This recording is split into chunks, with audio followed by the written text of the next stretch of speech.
మగపిల్లలు ఎవరైనా చూడాల్సింది ఏంటంటే, ఒక లైఫ్ పార్ట్నర్ మన దగ్గరకు వస్తుందంటే తన డివోషనల్ లైఫ్ ఎలా ఉందన్నది మనం చెక్ చేయాలి. మనం అవి చెక్ చేయము. ఇన్స్టా చెప్పండి, ఫేస్బుక్ చెప్పండి, ఇంకా చెప్పండి, నాకు అప్డేట్ ఇంకా యాప్స్ ఏమున్నాయి, వాట్సాప్ స్టేటస్ ఇవే పెట్టు. ఆటో వేసుకుని పోతారు ఇద్దరు కోర్టుకి. నేను సీరియస్గా చెప్తున్నాను. ఇవి చెక్ చేస్తే ఈ మేకప్లు, ఈ సోకులు, ఈ రీల్స్, లైకులు, ఎడావులు జీవితం అనుకుంటున్నావా?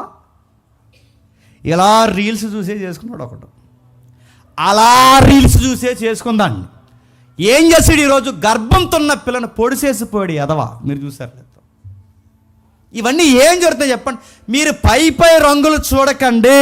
డివోషనల్గా ఎలా ఉన్నారు, ఒక సంబంధం, ఒక సహవాసం. వీడియో కాల్ చేసుకున్నప్పుడు అందంగా ఉన్నాడా, సన్నంగా ఉన్నాడా చూడు. నీకు ఆ వీడియో కాల్ ఉంటుంది చూడు త్వరలో. వీడియో కాల్ చేసుకున్నప్పుడు తెల్లగా కనబడుతున్నాను అలాగా చూడు. ఇక తర్వాత బ్లాక్ అండ్ వైటే చూస్తున్నాడు. ఏం చూస్తున్నాడు? ఇదిగో నువ్వు గొప్పవారిని కానీ కొద్దివారిని కానీ ఎవరిని, నీ తోటి వయసు వాళ్ళని ఎవరినే చూడకుండా నన్నే చూస్తున్నావంటే నీలో ఎథిక్స్ ఉన్నాయి, నాకు నచ్చాయి. అందుకే నేను ఇష్టపడుతున్నాను, నీ సంబంధాన్ని ఓకే చేస్తున్నాను. నీలాంటి అమ్మాయికి అన్యాయం జరగకూడదని ఎలాగైనా నేను చేజిక్కించుకోవాలని అనుకోలేదు. నీకు మంచి సంబంధం చేయాలని అతను అడిగాను, కానీ అతను చేసుకొని అంటున్నాడు. ఇప్పుడు నన్ను దాటిపోయింది, నీ పక్షాన్ని నేను వకాలతా పుచ్చుకున్నాను కనుక ఈ చెప్పు చేత్తో పట్టుకుని చెప్తున్నాను. నా పొలం ఎదుట, నా కష్టం ఎదుట, ఈ పెద్దల ఎదుట, వీళ్ళందరి ఎదుట చెప్తున్నాను, నిన్ను స్వీకరించుటకు ఆ పదాలు బలం ఉంటాయి బైబిల్లో. నిన్ను అంగీకరించుటకు నాకే మాత్రం మొహమాటం లేదన్నాడు. అంతే. ఇప్పుడు చెప్పండి, పెళ్లి ప్రమాణంలో ఏ ప్రమాణం చేస్తారు చెప్పండి? ఈ చెప్పరు ఒక ప్రమాణంలో. ఏం చెప్పరు? ఏం చెప్తా? ఆ జోకులు ఎత్తారు పెళ్లి ప్రమాణంలో పాస్టర్ గారు. ఏమని? ఈమెను భారీగా అంగీకరిస్తున్నావా అనగానే, అంగీకరిస్తున్నాను అనగానే అంటాడు, ఎవరిని అన్నాడు. ఎవరిని అంగీకరిస్తాం? ఎదుగు మీద ఆవిడనే. మరి ఇది పెద్ద జోకు. పేరు చెప్పుము అన్నారట. పేరు చెప్తారు, సో అండ్ సో అని. ఏరే పేరు చెప్పితే పొరపాటున్నాడు. సంబంధం అలాగే పోయింది. నిజంగా ఏటాడు అడగండి, ఎదుగు వచ్చిన కూడా లైవ్లో వెళ్తుంది. అంతకుముందు అలాగే ఒక అమ్మాయి ఎంగేజ్మెంట్ చేసుకున్న అమ్మాయి మాట్లాడుతూ మాట్లాడుతూ ఆ తర్వాత ఫోన్ చేస్తే ఈడి పేరే చెప్పరా సురేష్ అందంట. అంటే ఈడి కదలండి, అంతే. సురేష్ గడ ఎవడని అడిగాడు. భద్రపు సురేష్ అని చెప్తుందా? ఏమని చెప్తుంది అన్నాడు. సురేష్ అంటే మా అన్నయ్య అంటే ఎంత అలవాటు అయిపోతుంది సురేష్ అంటవే అన్నాడు. అటు గుర్తుపెట్టుకో. ఏమని ఒప్పుకోలు చేయాలి? ఆమె గురించి ఒప్పుకోలు చేస్తున్నాడు చూడండి. మంచి ఒప్పుకోలు ఇస్తున్నాడు. ఆ ఒప్పుకోలు, నేను ప్రేమిస్తాను, పోషిస్తాను, రక్షిస్తాను, నేను కప్పుతాను, నేను చూస్తాను, నీ కొరకు విజ్ఞాపన చేస్తాను. మళ్ళీ చెప్తున్నాను, నా ఆస్తి నీకు చెప్పండి రాసిస్తాను, నా పొలాన్ని నీకు రాసిస్తాను, నా జీవితంలో నీకు భాగాన్ని రాసిస్తున్నాను, నా ఊపిరి నీకు ఇస్తున్నాను, నా కష్టం కన్నీరులో జాయిన్ అయిపో అన్నాడు. అసలు ఆమె ఎక్స్పెక్ట్ చేయండి చెప్పిన, ఏ పొలానికి పరగేయడానికి వెళ్ళిందో ఆ పొలానికి యజమానులు అవుతాను ఎక్స్పెక్ట్ చేయదు. ఏ అమ్మాయినైతే చూస్తున్నాడో ఆ అమ్మాయిని రేపు పొద్దున్న నేనే నిలబెట్టాలని ఈయన కూడా చెప్పండి ఎక్స్పెక్ట్ చేయలేదు. కానీ నేను అనిపిస్తుంది నాకు, బోయాజు రూతుని అంగీకరించక మునిపే రూతుని అంగీకరించింది ఎవరో తెలుసా? అది గుర్తుపెట్టుకో.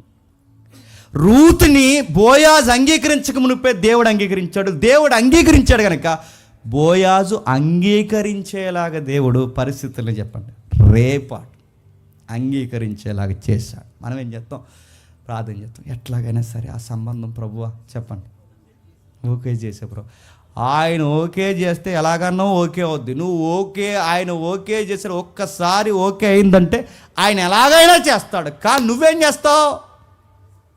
నువ్వే ఏదోలాగా చెప్పండి ప్రభు ఓకే చేసే ప్రభు, ఆ తర్వాత గోకేసే పనులు మేము చేస్తామంటే నేను అడుగుతున్నాను, ఎలా ఓకే చేయాలి? మాకు ఎన్ఆర్ఏ సంబంధం ఇచ్చే ప్రభు చెప్పండి, మాకు గవర్నమెంట్ ఎంప్లాయీ సంబంధం. మంచోని నీ ప్రభు చేయరు, మంచిదా నీవు నా సంపాదన కలిసి వచ్చే నేను ఒక 20,000 అది ఒక 30,000 సంపాదిస్తే రౌండ్ ఫిగర్ ఒక 50,000 అవుతుంది ప్రభా. అలాంటి పిల్ల ఎవరు ఉంటుంది? 50,000 మిగిలితారు అయ్యా. నువ్వు దేనికోసం ప్రార్థన చేస్తున్నావు? నీ జీవిత భాగస్వామి. కొంతమంది నా చుట్టూ ఉన్న వాళ్ళకి సంబంధాలు అడుగుతారు నన్ను. అడిగినప్పుడు రే పలానా అమ్మాయి చక్కగా భక్తిపరురాలు, ఆడికి మాత్రం చెప్పాలి, మళ్ళీ అందరూ చెప్తే మళ్ళీ పెద్ద స్టోరీ వెళ్ళేస్తారని చెప్తే, అంటే చేసుకుంది నువ్వు కాస్త ఏం కావాలరా, అది ఏం కావాలి అడుగుతున్నాను. అంటే ఇంట్లో నడుతున్నాను, ఇంట్లో అడిగి కాపురం చేస్తావా నడుతున్నాను, ఇంట్లో అడిగి కాపురం చేస్తావా, ఇంట్లో అడిగి రేపు జీవితాంతం మీ అమ్మ ఉంటుంది నీతో, జీవితాంతం మీ నాన్న ఉంటారు నీతో, జీవితాంతం వీళ్ళు ఉంటారు నీతో, జీవితాంతం నేను పట్టుకుని ఏడ్చేది ఒకరు కావాలి, నేను నవ్వుతే నవ్వేది, ఏడితే నీ పక్షాన్ని నిలబడేది ఒక జీవితం కావాలి. ఎవరో కట్నాలు తెచ్చిందని చేసుకున్నాను ఏమంటే చెప్పినా, ఇచ్చాను కదా 5 లక్షలు, ఎందుకు అతమాలు నా మీద పడుతున్నావు అంటదందా. గొడవ వచ్చింది అనుకోండి, కోర్టులో వేసే పాయింట్లో ఒక పాయింట్ చెప్పినా, చెప్పండి ఆ రోజు మేము 10 లక్షలు ఇచ్చాం, ఆ రోజు మేము ఉంగరం చేయించాం, ఆ రోజు మేము చెప్పండి బీరువా ఇట్టాం, ఆ రోజు మేము చెప్పండి మంచం ఇట్టాం, ఆ రోజు ఫ్రిడ్జ్ ఇట్టాం. నేర్తాను సిగ్గుంటే మాకు చెప్తాను, ఏం అడగండి అత్తమామనని, ఏం అడగండి. పౌరుషంగా ఇప్పుడు మీరు నాకు రూపాయి ఇచ్చారా, పౌరుషంగా చెప్తున్నాను, మీరు నాకు రూపాయి ఇచ్చా, నీ కూతుర్ని మిమ్మల్ని మర్చిపోయేలా నేను పోషిస్తున్నాను, మీరు నాకు రూపాయి ఇచ్చారు, ఎప్పుడైనా మేము రూపాయి అడిగాను బంగారు బొమ్మలా నేను చూస్తాను. ఆ పౌరుషంతో ఒక మగపిల్లోడు చెప్పేలా ఉండాలి. రూతమ్మ ఏం కట్నం తెచ్చింది చెప్పండి, దీనికి మాట్లాడితే మగపిల్ల చేసి చెప్పండి, వెళ్ళి మీ లచ్చ, మీ నాన్న లచ్చడిదే, నీకు అడిగినప్పుడల్లా లచ్చిస్తే ఆ పిల్ల నిన్నెందుకు చేసుకుంటుంది, రిలయన్స్ వాళ్ళు కూతురు అనుకుంటున్నావా, ఇలా లచ్చదే 10 వెళ్తే అందుకే చంపేశాడండి, లక్షతే 10 వెళ్తే అంటే నడుతుంది, ఎలా తెస్తుంది, నేను నమ్మిచ్చాడు దేవుడు. గుర్తుపెట్టుకో, రూతమ్మకి మ్యాచ్ అయ్యేది బోయాజే, బోయాజుకి మ్యాచ్ అయ్యేది చెప్పండి రూతే. వీళ్ళిద్దరూ ఒకరినొకరు అంగీకరించుకుని, వీళ్ళిద్దరు ఇలా ఉంటే బాగుంటుందని వీళ్ళిద్దరిని అంగీకరించింది ఎవరు చెప్పండి, దేవుడు. అందుకే ప్రార్థన చేస్తున్నప్పుడు కూడా బ్రైట్గా ఉండాలి. మన ప్రేయర్ ఏంటంటే, నేను అంగీకరిస్తున్న వ్యక్తిని చెప్పండి, నువ్వు అంగీకరించావా లేదా ప్రభా నాకు తెలియచే, నువ్వు అంగీకరిస్తే నన్ను ముందుకు నడిపించు, నువ్వు అంగీకరించకపోతే ఎక్కడితో ఈ బంధాన్ని చెప్పండి కట్ చేసే. బోయాజు దగ్గరికి వెళ్ళకముందు రూతమ్మ చేస్తున్న పని ఏంటో చూడండి ఒకసారి. తన సిమ్టమ్స్ ఎదుక్కుంటుంది. రూతు గ్రంథము 3వ అధ్యాయం 7వ వచనం ముగిద్దాం. రూతు గ్రంథము 3వ అధ్యాయం 7వ వచనం. బోయాజు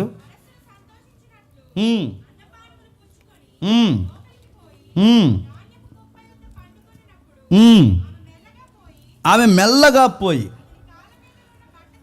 అతని కాళ్ళ మీద ఉన్న బట్ట తీసి పండుకొనెను. మధ్యరాత్రి యందు అతడు ఉలిక్కిపడి తిరిగి చూసినప్పుడు ఒక స్త్రీ అతని కాళ్ళ యొద్ద పండుకొని ఉండెను. ఆమె నేను రూతు అని సెలవిచ్చిన ముగిద్దాం చూడండి. ఎక్కడ పడుకుందట? తప్పుడు ఆలోచన ఉన్నదైతే కాళ్ళ దగ్గర పడుకుంటుందా, పక్కలో పడుకుంటా చెప్పండి. కానీ ఆమె కాళ్ళ దగ్గర ఎందుకు పడుకుంది చెప్పండి, ఎందుకు పడుకుంది చెప్పండి నేను అడుగుతున్నాను. ఇందాక చదివాం ఏదో, ఇందాక చదివాం 4వ అధ్యాయంలో. ఆమె కాళ్ళ దగ్గర పడుకోవడానికి కారణం ఉంది. బోయాజుకి తన బాధ్యతను తెలియజేస్తుంది. నన్ను పెళ్లి చేసుకోవాల్సిన బంధువుడివి, భక్తుడివి, బాధ్యత కలిగిన వాడివి నా నెలసరిలో ఎవరైనా ఉన్నారు అంటే, నా నెలవరిలో ఎవరైనా ఉన్నారు అంటే నీవే. ఇందుకు ఎక్కడ పడుకున్నాను తెలుసా? నిజంగా తనతో కామతురతనే జరిగించాలంటే కౌగుల్లోకి పోయి తను టెంప్ట్ చేసేది. కానీ తను ఏం చేస్తుంది చెప్పండి? కాళ్ళ దగ్గర ఎందుకు పెట్టుకుంటారంటే, నేను నిన్ను చేసుకుంటున్నా అనడానికి ఆ సంస్కృతిలో, బంధంలో గుర్తేంటి తెలుసా? చెప్పిస్తారు.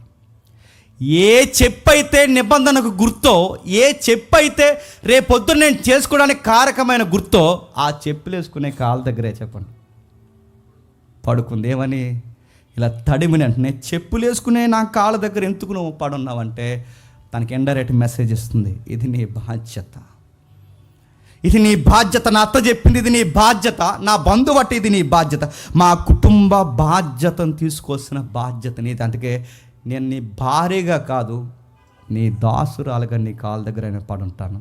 మాకు జీవితాన్ని ఇవ్వు, మా జీవితాన్ని నిలబెట్టు, మా జీవితాన్ని పోషించు, మా జీవితాన్ని ఆదరించు. నిజంగా నీతో పిల్లలు కనాలనో, నీతో ఉండాలనో, నీతో శృంగారం చేయాలని ఈ థాట్స్ కాదు నాకు ధర్మశాస్త్రం గుర్తుంది, వాక్యాన్ని పాటించాలనుకుంటున్నాను. పరగేరుకునేటప్పుడు వాక్యాన్ని పాటించాను. ఇప్పుడు నీ దగ్గరికి వస్తున్నప్పుడు కూడా ధర్మశాస్త్రం ప్రకారం నీ కాళ్ళ దగ్గరే చెప్పులు వేసుకునే దగ్గర నేను పడుకుంటున్నాను. నేను చెప్తున్నాను, నువ్వు ఓకే చేయకపోతే నేను బలవంతంగా నేను చెప్పండి ఒప్పించు. నువ్వు ఓకే చేయకపోతే బోయాజు బలవంతంగా నీ చేయి నా మీద వేయించుకోను. నువ్వు ఓకే చేయకపోతే నా జీవితాన్ని తెచ్చి నీ నెత్తి మీద రుద్దును. ఈ సేవకురాల్ని జ్ఞాపకం చేసుకుంటావని నీ కాళ్ళ దగ్గర చెప్పండి పాడుంటున్నాను. ఎంత తగ్గించుకునే పిల్ల మన దగ్గర ఉంటే అడుగుతున్నాను. ఎలా టామిన్ చేసుకోకపోతే ఎలా టామిన్ చేసుకోవాలని బోయాజు అనుకుంటాడని కూడా చెప్పండి. ఇప్పుడు పిల్లలు అలాంటి వాళ్ళు చెప్పండి. ఇప్పుడు పిల్లలు నట్టింట్లోకి సేపు వేసుకుని వచ్చేస్తారండి. ఇప్పుడు పిల్లలు అలాంటి వాళ్ళు చెప్పండి. భర్త కాళ్ళ ముందు ఉంటే కాలు మీద కాలు వేసి కాళ్ళు ఊపుతుంటారండి. ఇప్పుడు పిల్లలు చెప్పండి. అంటే భర్త అనగానే సుపీరియర్ ఆఫీసర్ అని అంటలేదు, కానీ ఆయనకి ఇవ్వాల్సిన గౌరవాన్ని ఇచ్చేయాలి. భర్త మీద కాలు వేయడం, భర్తని తనడం, భర్త మీద నడుతున్నాను సిగ్గు సీమి నచ్చలేదండి ఈ జనరేషన్కి. ఆ అమ్మాయి చూడండి, నీ పాద ధూళిగా నేను ఉండిపోతాను, నీ చెప్పుగా నేను ఉండిపోతాను, నీ కింద ఉండిపోతాను, నీ దగ్గర ఉండిపోతాను. మమ్మల్ని పోషించు, నా అత్తను పోషించు, నన్ను పోషించు, నా కుటుంబాన్ని పోషించు. ఎందుకు కరువు వచ్చిందో నాకు తెలియదు, ఎందుకు మా అత్తాలు మా ఊరు వచ్చారో నాకు తెలియదు, ఎందుకు నేను ఎక్కడ తిరిగి వచ్చానో నాకు తెలియదు. రేపొద్దున నా దేవుడు నా జీవితంలో ఏం చేయబోతున్నాడో నాకు తెలియదు.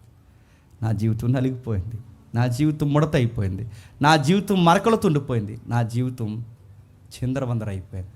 ఇప్పుడు నేను అడుగుతున్నాను, నా జీవితాన్ని నువ్వే ఆదరించు. ఇప్పుడు చెప్పండి, ఇలాంటి చిందరవందర అయిపోయిన జీవితానికి బోయాజు ఏమైపోయాడు తెలుసా? రక్షకుడు అయిపోయాడు. నేను ముగిస్తున్నాను. బోయాజులో ఏం చూపిస్తున్నాడు దేవుడు మనకంటే, పాపానికి బానిసలం అయిపోయిన మనం, పాపానికి బంధువులు అయిపోయిన మనం, పాపానికి బంధుత్వంలో దాసులం అయిపోయిన మనం, రూతమ్మని ఎలాగైతే విడిపించడానికి, పేదరికంలో పాప ప్రపంచం నుంచి ఎలా అయితే విడిపించడానికి బోయాజు వచ్చాడో, మనకొరకు కూడా ఒక బంధువు వచ్చాడట. ఆ బంధువు ఎవరు చెప్పండి? నజరుడైన యేసు. ఏం చూపిస్తుంది బోయాజు చరిత్ర, ఏం చూపిస్తుంది రూతు చరిత్ర అంటే, ఒకరోజు రూతు లాంటి స్థానంలోనే సంఘం ఉంది. ఒకప్పుడు పరదేశులము, చెప్పండి, యాత్రికులము, దేవుడు లేనివారు, నిబంధన లేనివారు, ఆదరణ లేనివారు, కనికరం లేనివారు. ఒకప్పుడు మనం ఎవరంటే ఇశ్రాయేలుతో సహపౌరులు కానివారు, మనం ఎవరంటే అన్యులు. ఇప్పుడు రూతమ్మ ఎలాగైతే అన్యురాలో చెప్పండి, మనం కూడా ఒకప్పుడు అన్యురాలు. ఆ రోజు బోయాజు ఎలాగైతే ఆదరణ లేని ఆ తల్లిని ఎలాగైతే మనవాడాడో, మనలందరినీ పెళ్లి చేసుకోవడానికి మనతో నిశ్చితార్థం చేసుకున్న బంధువు ఎవడో తెలుసా? ప్రభు అయిన యేసుక్రీస్తు వారు. అందుకే బోయాజులో ఏ లక్షణాలు మనకు కనబడుతున్నాయంటే, బైబిల్ చెప్తుంది, బోయాజులో మనకి ఏ లక్షణాలు కనబడుతున్నాయంటే ప్రభు అయిన యేసుక్రీస్తు వారి యొక్క లక్షణాలు కనబడుతున్నాయి. అన్యురాలకి జీవితాన్ని ఇచ్చిన ఆయన ఈరోజు అన్యులైన మనకి జీవితాన్ని ఇచ్చాడు. ఆ అన్యురాలను తీసుకొచ్చి యోధా వారసత్వంలో చేర్చిన బోయాజు ఈ అన్యులైన మనల్ని అందరినీ తెలిసి క్రీస్తు వారసత్వంలో మనం చూపించాడు.